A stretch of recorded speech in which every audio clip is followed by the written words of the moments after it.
Hi, guys. We have in front of me a lineup of real popular deer and elk hunting cartridges. The question most of us have at some point in our careers is which one is best, especially which one is going to reach the farthest and hit the hardest. And the interesting statistic I tumbled to many years ago that really shocked me and might shock you is that all of these have pretty much the same basic trajectory. And we're going to dive into that and a lot more on this episode of Ron Spomer Outdoors.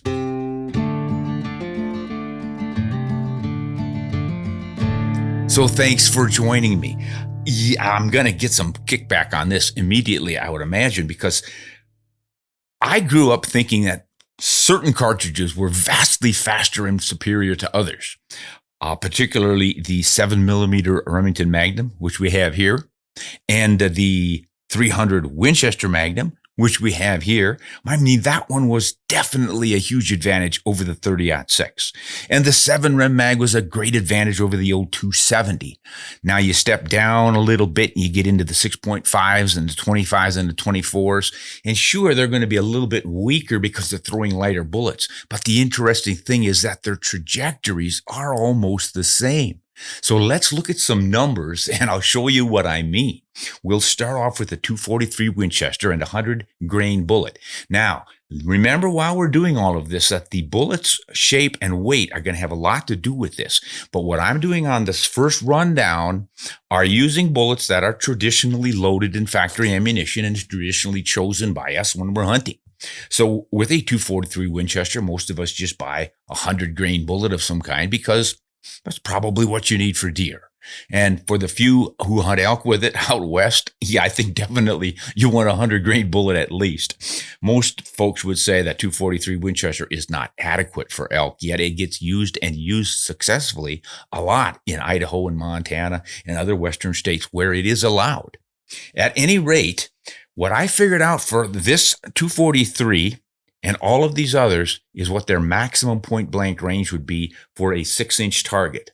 And that makes everything sort of even Steven. What we want to do is zero each one of these to where it will not rise more than 3 inches above our line of sight.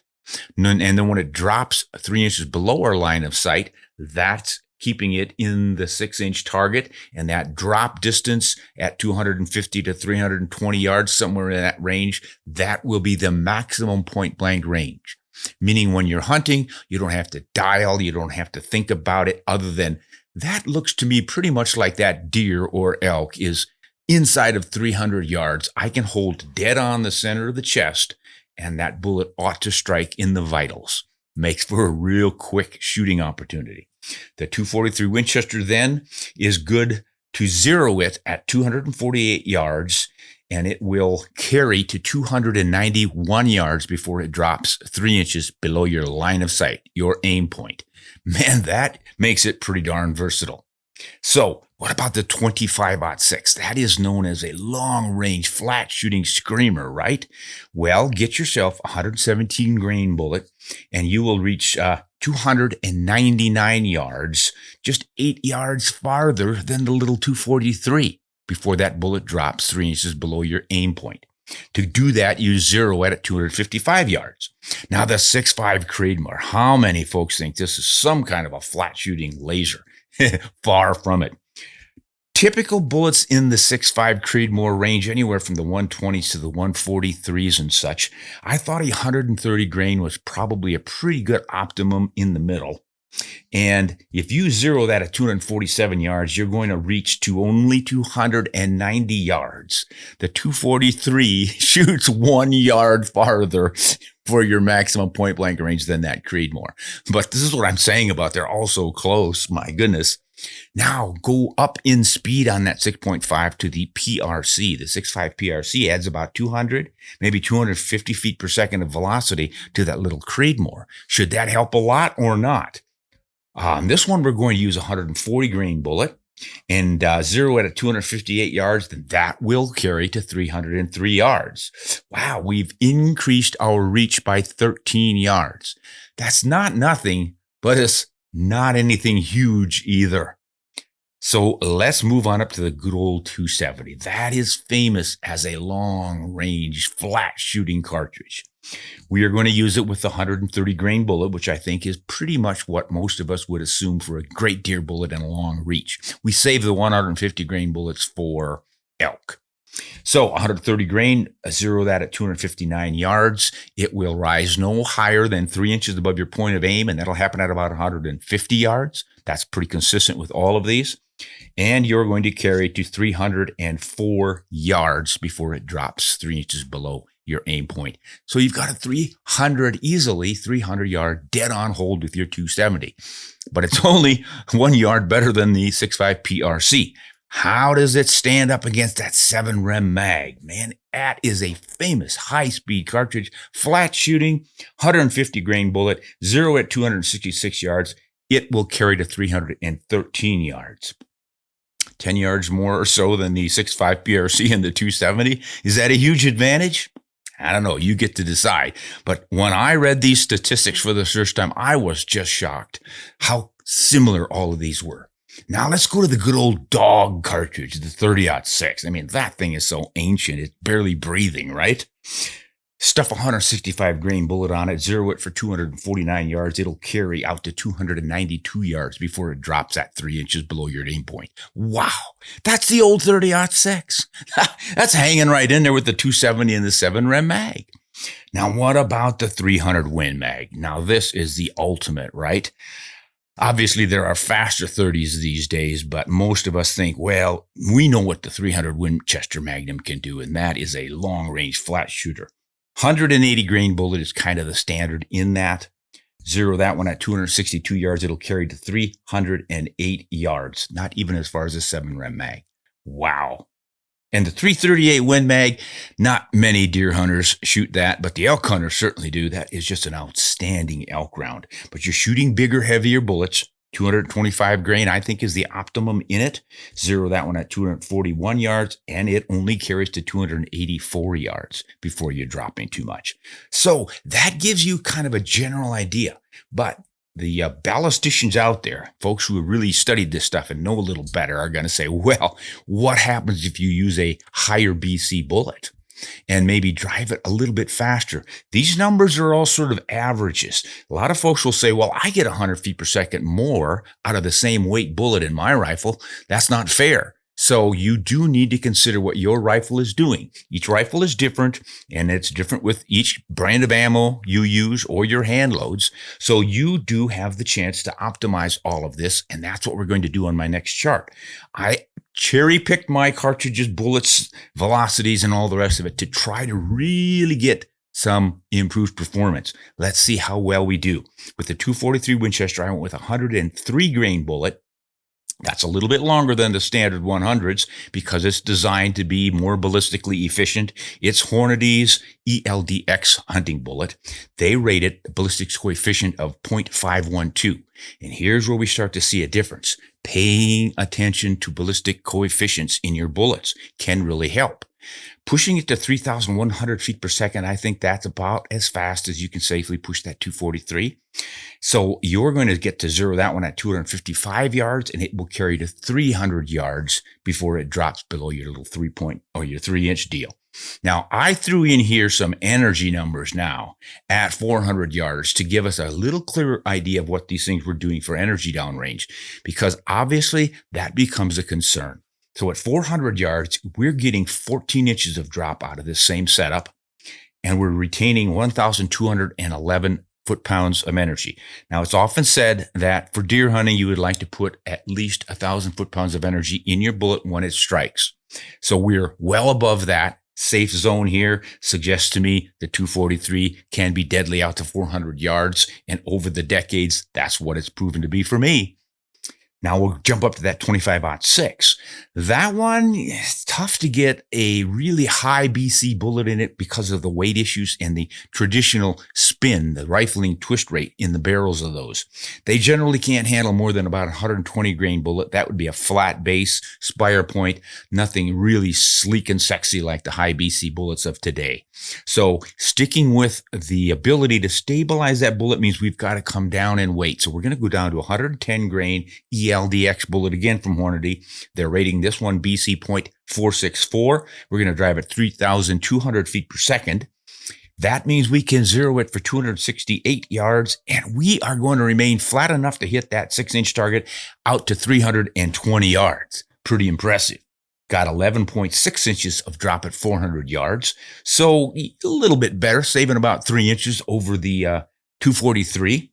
And you've got about 200 foot-pounds more energy in the 25-06. So you're starting to get to where you're looking at an elk medicine right there. A lot of folks will say 110 grain bullet, 25 caliber for elk. Are you kidding me? But if an elk is wanting 1,500 foot-pounds of energy on target, and that's generally what's recommended, we're awfully close right here with a puny old 25-06. And that's at 400 yards. So you're easily in the ballpark at 300 yards. Now we'll go to that 6.5 Creedmoor.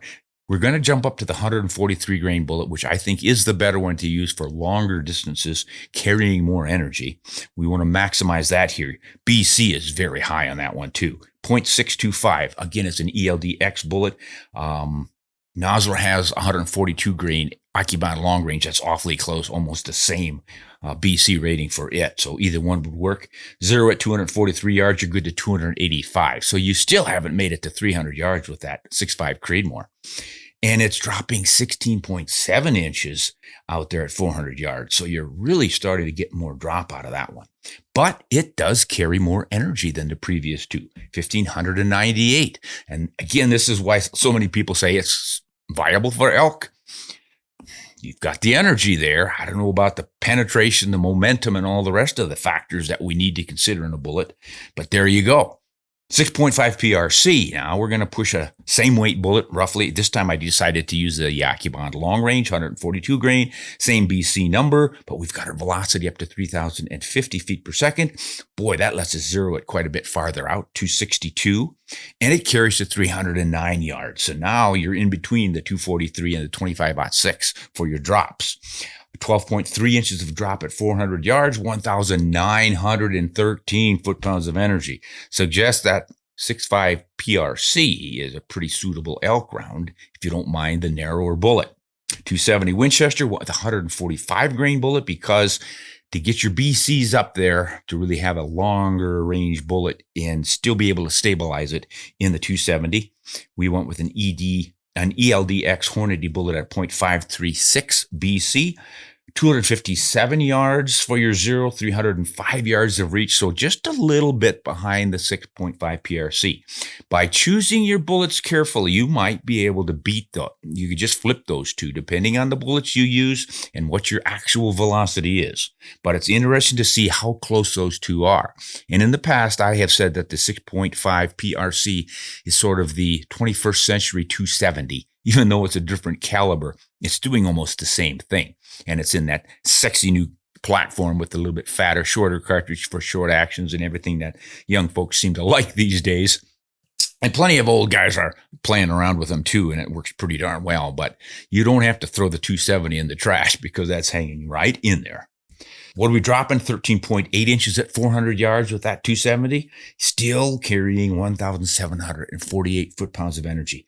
So once again, elk round, I think so. I've used it successfully on elk. Thousands of others have as well. Step up to the 7 Rem Mag, 150 grain bullet. Again, we're going with an ELDX. Now, these ELDX bullets have been optimized for the highest BCs in their weight class. There are plenty of other bullets on the market that will come close, match that, or maybe even beat it. So don't think that I'm selling ELDX bullets. It's just that I had all the data I needed quickly, close at hand to work with these numbers. We're going to drive that 3,100 feet per second. Good for a 265-yard zero, carries out to 312 yards before that bullet drops below your aim point, 3 inches. And it's dropping at 400 yards, only 11.9 inches. So that is, gosh, that's getting up there. The 25-06 actually beats it by just a smidgen, but it doesn't have nearly the energy. We are retaining 2,012 foot-pounds of energy way out there at 400 yards. Definitely elk medicine. 30-06. Old dog that it is, get yourself a high BC bullet, a .525 BC rating. This is an AccuBond long range, 168 grain bullet, which I think is about optimum for the 30-06 to push. Zero it at 255 yards, dead on at 300 yards for your maximum point blank range, dropping 14 inches at 400 yards, still have over 2,000 foot-pounds of energy. Who says the 30-06 is dead?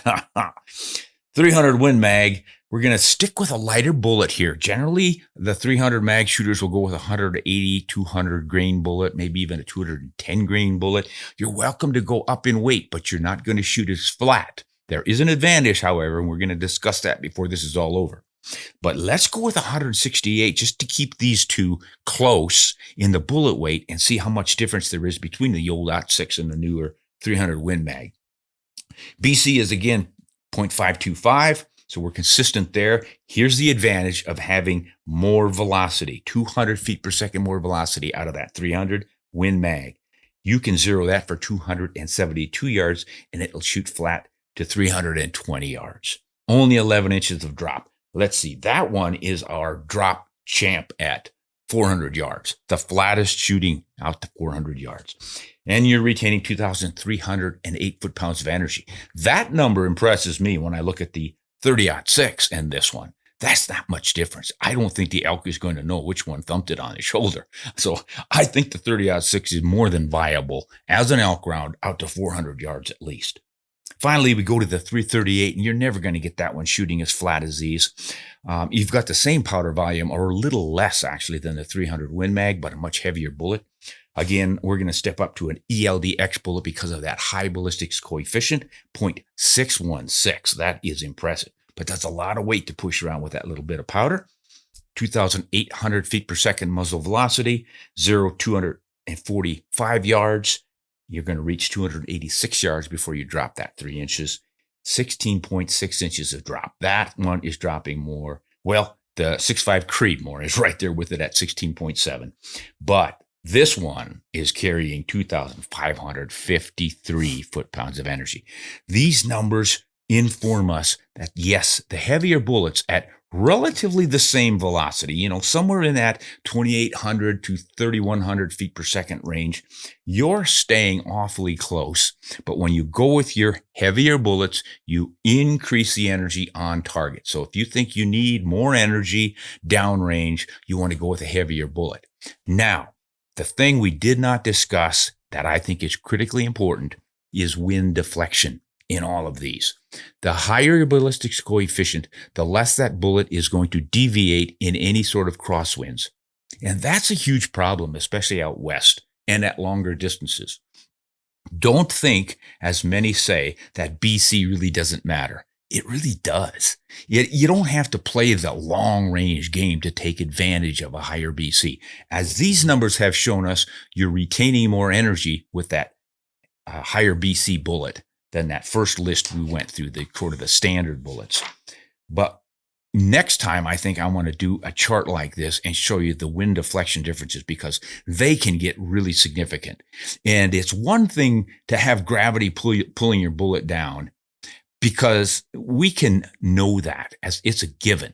Gravity does not deviate. It's 32 feet per second. It accelerates and it's consistent, and you can run the math on it and get your trajectory tables, and you are going to know what that bullet drops at various distances, and it's going to remain consistent. Whereas with the wind, it's variable all the time.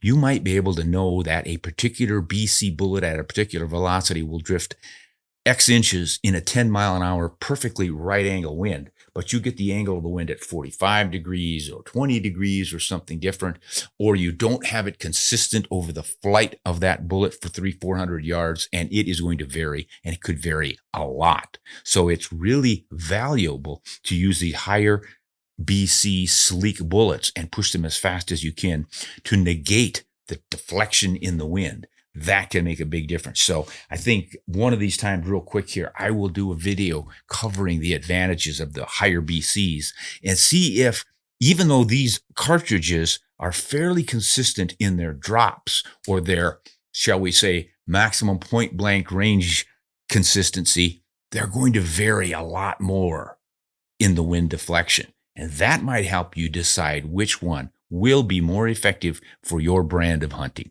So I want to thank you guys for listening in and being patient with me. You might want to run back through this and look at the charts and the numbers and compare them with the different cartridges. And of course, you're going to know that there are new cartridges in all of these calibers that may be even better than this. There are faster versions in 24. There's faster versions in 25, 26, 27s now, the 28s, the 30. Everybody has magnums on top of magnums these days. And if you're able to withstand the recoil and the added expense and or maybe weight of the rifle, whatever different qualifications are out there for those, you consider the faster cartridges and you're always going to have better downrange performance. You pay the price for it, but you might want it, you might need it.